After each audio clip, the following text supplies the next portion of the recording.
حضرت عائشہ صدیقہ رضی اللہ تعالیٰ عنہ فرماتی ہیں میرے پاس ایک عورت آئی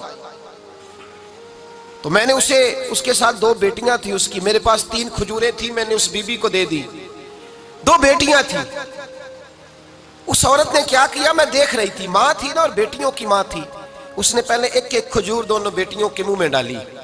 اور پھر جو کھجور اس کے پاس بچ گئی میرا خیال تھا یہ کھائے گی، لیکن اس ماں نے اس کھجور کے 2 ٹکڑے کیے اور وہ بھی اپنی بیٹیوں کے منہ میں ڈالے۔ حضرت عائشہ صدیقہ فرماتی ہیں اس کا عمل اتنا حسین تھا،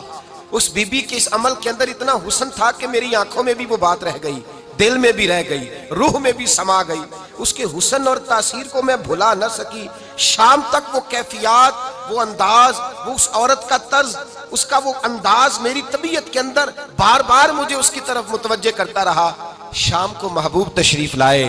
نبی کریم صلی اللہ علیہ وسلم شام کو جب تشریف لائے تو حبیب پاک علیہ السلام کو میں نے بتلایا، میں نے کہا حضور بی بی آئی تھی،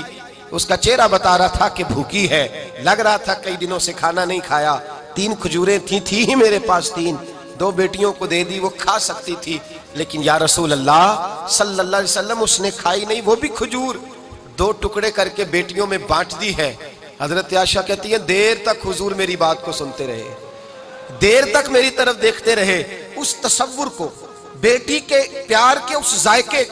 دیر تک محبوب محسوس کرتے رہے، اور پھر فرمایا عائشہ جو دنیا میں بیٹیوں کی وجہ سے آزمایا جائے گا، جب قیامت کا دن آئے گا تو رب اس سے حساب نہیں لے گا، بے حساب ہی جنت میں داخل فرما دے گا۔ اللہ پھر اس سے حساب نہیں لے گا جو بیٹی کے سبب سے آزمایا جائے۔ یعنی حضور نے باپ کو کہا کہ بیٹی کو مصیبت نہ سمجھنا، اگر کبھی اس کے میکے سے جھگڑے کا پیغام بھی آ جائے،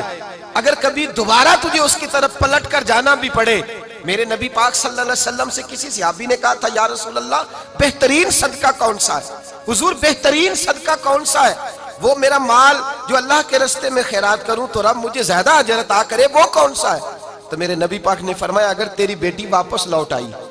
طلاق کی وجہ سے یا بیوہ ہو کر واپس آ گئی اور تجھے اس لوٹنے والی بیٹی پر کچھ خرچ کرنا پڑا تو تیرے رسول کا وعدہ یہ ہے کہ اللہ تجھے اس روپے پر سب سے زیادہ اجر عطا فرمائے گا، اس پیسے پر اللہ تجھے سب سے زیادہ۔ انہیں بوجھ نہ جاننا، ان کی آزمائشوں پہ پریشان نہ ہونا۔ گھر کبھی بیٹی کا پیغام آ جائے